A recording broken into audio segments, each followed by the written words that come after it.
Hello, Alex from Listagram here, and in this video I'm going to show you how to install Listagram on your WordPress website.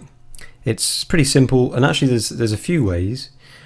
In this video I'm going to show you how to use our own plugin, but if you want to, and if you know how to get into the code, you can install Listagram code just before the body tag, and you can also, if you use Google Tag Manager, you can do it that way. There's a separate video for that if you want to watch that.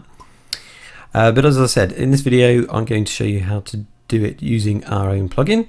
So if you go to plugins and add new,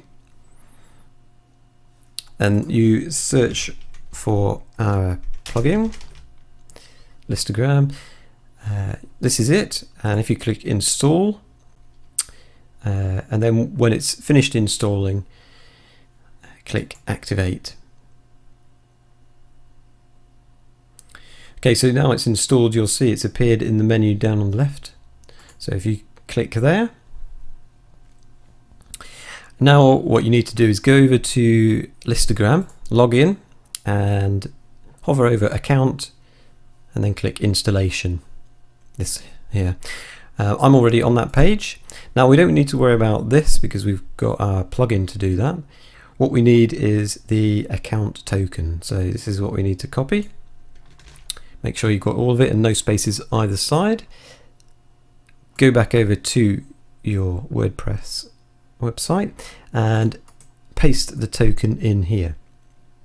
If you're using a Woocommerce integration, you may notice a few more checkboxes, and these are to either include or exclude Listagram code from various parts of your website.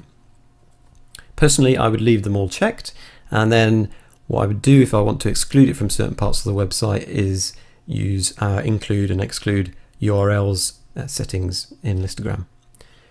So I'm leaving everything checked, and I'm going to click Save Changes. So that's Listagram fully installed on your WordPress or WooCommerce website. Now that doesn't mean that your wheel in Listagram is going to be active on your website. When you create a wheel, it's disabled by default so that you don't show any wheels unless you set it live. So go back to your wheel and ensure that's enabled, and then everything should be working on your WordPress and WooCommerce websites. If you have any further questions or require any further assistance, do get in touch with us through Listagram support. Thank you.